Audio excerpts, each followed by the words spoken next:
I'd love to go into just some rapid fire here. I'll tell you who the question is coming from.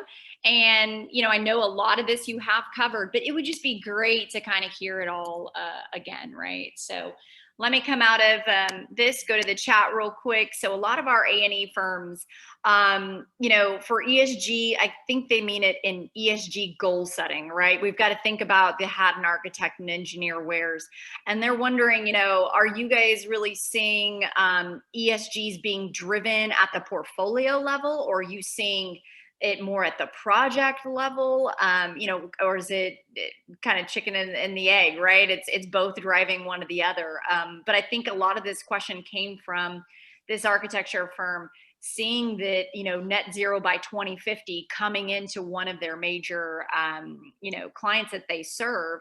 And, that it obviously changed all of the new design standards. So what are you kind of seeing on that front? Yeah, and we're seeing a lot of that on our end too. So within specific projects, so there are projects that need to be developed because of needs of certain clients. And so the work that we might do might help reaching higher level targets. So maybe there's net zero energy or net zero carbon by certain dates, and that means maybe those dates are becoming more aggressive. Maybe those targets are more aggressive than considered. Maybe clients are seeking more aggressive outcomes just because that's where they feel like regulations and policies are moving to, and they want to get ahead of it. So, specifically within projects, we're helping to determine, what are the implications, what are the outcomes from different goal setting targets. So what if we go to, net zero by this date with these investments? What if we use these sets of materials? What if we use, these other design elements and characteristics? And often there's an opportunity to decarbonize, but also drive other areas of value. And I think that's a key area that we're focusing on. So I think from a project design standpoint, often that's where we're involved, very much like IncentiFind is, in helping to denote how to meet more stringent targets with more sophisticated or aggressive investments in energy use intensity. What are the different options that are technically feasible, but which of those options drive the greatest bang for the buck? And then kind of ruling up all those elements within a project once you've designed them or have different scenarios, and you can set your architecture 2030 goals. And then I would imagine then from an individual project basis, the opportunity is then to aggregate those projects within the platform to speak to what those net implications are more at a multi-property or portfolio level to then meet those overarching obligations.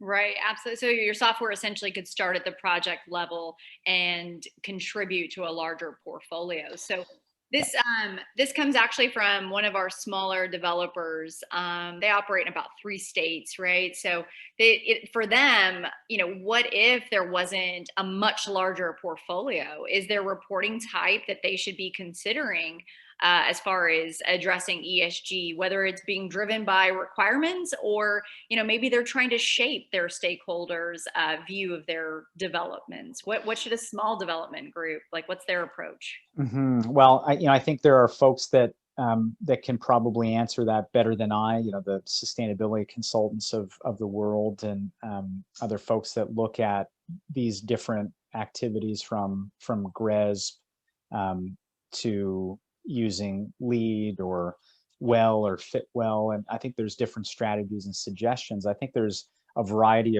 of reporting elements that the market and investors to communities are looking for. So I think probably for now, a mix is the best approach. And we're finding clients that we're working with on ESG reporting are following multiple areas. They're following GRI, they're following the UN SDGs. They're trying to position themselves well within GRESB. They're going after certain LEED standards or other standards. They're taking a mixed approach because I think it's clear with all of this that there's lots of different things to do, and that's the challenge. And so we're seeing a bit of a diversification, if you will, in these elements. Yeah, no, absolutely. And there's all sorts of reporting types out there. Hence, folks, why we partner with Autocase is because there are so many different ways to kind of skin this cat. They're here to help you navigate that. Now, I know we're at time, so I want to be sure I kind of finish with this note. Eric, if you'll hang tight, I'm going to finish asking you all the questions so we can at least get it into the recording. Folks, you're going to find the recording on our YouTube channel. The link will be blasted to any attendees as well as those who signed up but couldn't attend today just because of conflict. So, Eric, I'm going to finish asking you some questions. And then if you could, let's finish that demo. And then folks, if you want to go to the YouTube channel, as you know, we cut all of our videos to where, if you want to go directly into this Q&A session, you can fast forward right to that, right? If you want to see the demo and how IncentiFind's integrated into this software, you can see that as well. So Eric, if that's okay with you, I'd love to keep you for a few more minutes. Yeah, let's do it. Thanks, everyone. Appreciate the time. Absolutely. And we put Eric's email address to the person who asked for it. We put it in the chat. And you guys can also get connected to Autocase through IncentiFind and our dashboard. I'll demo that here in a second.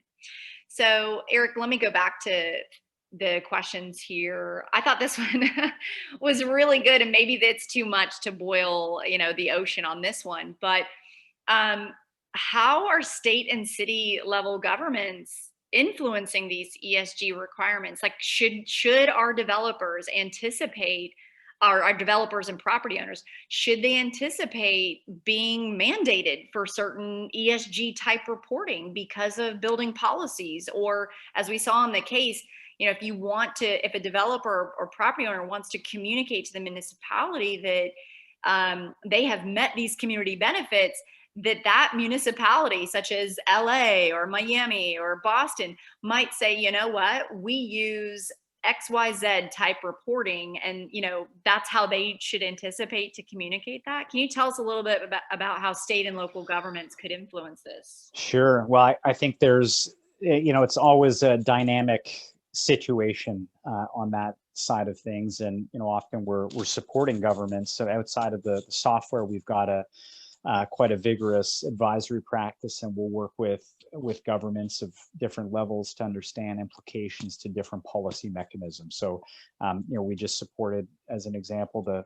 city of San Antonio with their climate action and adaptation program, and looking at a few different mechanisms within that to better understand what the implications are and help them achieve those, fairly stringent climate targets and decarbonization targets that they've identified. And so, within that, looking at, a set of characteristics from white roofs to electric vehicle charger readiness to PV roof readiness to net zero energy, municipal buildings, urban agriculture program, and energy benchmarking for commercial and multifam. And so I think, governments are actively all over the place at all levels, looking at, well, how do we help drive outcomes that are in our best interests, or drive outcomes that help meet, impending regulatory regimes as well. And so I think there's lots happening all the time. It's quite dynamic, and I think it's yes on the decarbonization side, but it's also a little bit broader as well. Like for instance, as we think of affordability and equitable outcomes, you've got California that's designing climate smart building challenge or climate smart building standards in a way that helps to uphold equity and includes anti-displacement policies. That's the Healthy Homes Act, AB 1232. And so there's, I think, broader set of considerations, electrification, decarbonization, that's really top of mind right now, but we're seeing more and more around health, welfare, and equity, and the protection of environment and habitat, all kind of playing a role in this ESG world. So it's just such a dynamic market. There's lots that's going to change, and I think it's ever changing, and one should expect that. Yeah, no, you're 100% right. And what's crazy is, as you were saying, where the ESG reporting's kind of headed, that's eerily reflective of a lot of the incentives that we're seeing growing. One incentive category we're seeing growing massively at the national level, especially, if you look at the western part of the US, where I think they're still experiencing one of the worst droughts to date, water conservation. That is a huge growing category. When addressing water conservation at the building level, whether indoor, outdoor, there's a lot of incentives that we're seeing pumped in at mostly, I'd say, state, local levels, water utilities especially. But then you look at kind of Eastern United States, that are affected by things like hurricane, flash flooding. We're seeing fantastic resilience incentives if you're building or plot of land is going to be addressing any sort of flood mitigation, right? Even a green roof can get a decent property tax abatement. So it's interesting how ESG reporting requirements sort of echo the incentive landscape. So let me keep asking a question here. This came from an architect, and I put up this little graphic because I think it might marry well with it. But this is from one of our architects, and they've asked me this, I don't know how many times. I'm sure they've asked Grace this as well. It says, here I am. I'm in my goal setting session with my client, right? We're establishing the goals, the design goals for this particular development. And, how, if at all, am I supposed to help them navigate this ESG space? I mean, it's part of that conversation, but I think it's a great question. It's at what point do you just know as an architect, look, based on this project's location or based on its design requirements, this is really a point where I need to engage somebody like Autocase because I'm bringing this type of expertise to the mix, and they're going to bring, the rest of it. Does that question sort of make sense? Yeah, I think that's why we're seeing such interdisciplinary teams on every project, because they are so complex. And you've got the regulatory and public policy side, you've got the incentive side, you've got the EA environmental assessment side, and especially as we're seeing areas with chronic flooding or drought or other implications. And so I think how we frame ourselves is that we're another tool in your toolbox to better understand implications in our particular space. Really the only one providing this comprehensive business case to be able to look at how to meet these objectives in multi-dimensional ways. It's not just about decarbonization, it's about some of these other implications, and there's other impacts related to certain investment types that might have one driver, but where there's co-benefits that are also a possibility. And so I think speaking to that comprehensive value perspective and playing a role with other professionals in a project and how that gets designed and developed is really what we recommend. Yeah, no, absolutely. It's the marrying of the only holistic database to examine buildings, how they're designed and built, right, holistically. And then you have, a software, like you said, you guys are more comprehensive. Plus the on the demo, which I'll have you do here in a second, just that easy way of comparison. Here was the base building design, right? Or the baseline. Here's what the comparison when we stretch our goals to something quite achievable, right? We didn't go for the pie in the sky, but we know that we're going to obtain our goals with the right amount of impact that we want to see. So that said, maybe this is where I can hand it back to you, but this question we do get a lot at IncentiFind. Folks are coming to us, especially where there's mandates, whether it's solar mandates, building energy performance mandates. These are statewide, sometimes sweeping mandates, right? They'll come to IncentiFind and say, oh, we're going to have to put solar on our property. Can you guys just do the cost benefit analysis just on solar?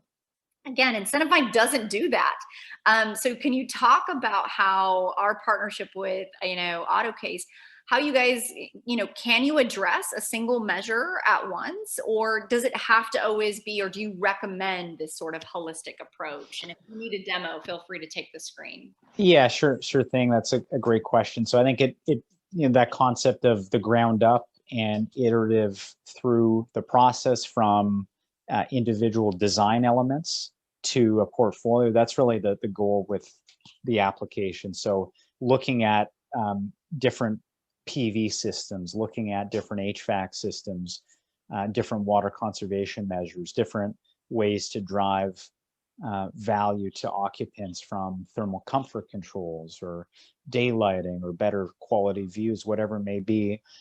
Really, the opportunity within the software is to take those individual elements, and in many cases, that's where our users or architects, building owners, other consultants are using the software for those individual design components. So which of those yields the greatest value, drives the greatest outcome, all towards this broader view of achieving, a certain target, a certain outcome, a certain level of branded sustainability within any number of those systems that I mentioned. So I think, a key point is that it can be used for that. It can be used to then depict, with all of those components added up, what's that value proposition? What's the outcome, the implication on a whole building perspective? And then how can we roll that up more broadly, including the site, but as well as from a portfolio perspective? And something that I am remiss that I didn't mention is that the sort of latest and greatest news with Autocase is our collaboration and integration with ARC and the ARC scoring platform from USGBC, and taking the data that underlies ARC on existing facilities within a portfolio, being able to look at how certain investments or the performance of the building compares to a baseline building, and then being able to build that business case from energy, water, and broader considerations. So that's something really exciting that we've just released, and are looking to kind of share that story towards. So I think covers all those bases from new construction to retrofits and renovations. Yeah, absolutely. And that kind of comes to the last two questions in the list, is that, the main issue is being able to communicate, that actual value of what you're driving outside your project. In other words, who's your target audience, right? For these reports, for that communication. And we've seen, at least from IncentiFind, I'd love to hear your point of view. What we get asked is, okay, great. So, we're going to drive, we being the developer will say, we're going to drive the implementation of these green measures, right? Because now we see there is incentives that are going to help us actually implement this equipment. And, oh, I see. Are you speaking from your current screen? No, we're just chatting out loud. But, the developers will say, okay, we can now do this thanks to the incentives. We have the monies to implement these green measures, right? What kind of publicity have you seen out there in IncentiFind that can help us tell this story, right? Because maybe it's going to attract that anchor tenant who has similar values, right? Maybe it's going to be something to communicate because it'll echo that this is a healthier building, right? Or a better community that's being developed. So I know on our end, we always joke it's kind of the publicity behind the reporting and the marketing of it, right? But what are you guys seeing as far as reporting on your end? Yeah, exactly. Sorry, I just pulled out my earbud. Exactly to the point. I think there's multiple stakeholders involved in projects. So it could be just folks within the project team that are looking to better understand outcomes from a reporting standpoint. It could be building owners that architects are relating to share with them the value that they've created within specific design elements or with their whole project assessment. It could be a developer looking to engage a community, a local government with the merits of their project. And here's the value that we're adding because we're investing more in more sustainable, more resilient, healthier building versus how minimum building code would dictate, or versus another competitor. Here's the extra value, and that can support engagement and conversations with an entitlement or whatever else. So I think it's those elements. it's, you know, different project participants, it's increasingly with investors and speaking to the impacts and ESG outcomes. So it's, I think, multidimensional. So very much like there's a variety of use cases and stages of use. There's also a variety of stakeholders that might digest and leverage this information to make decisions.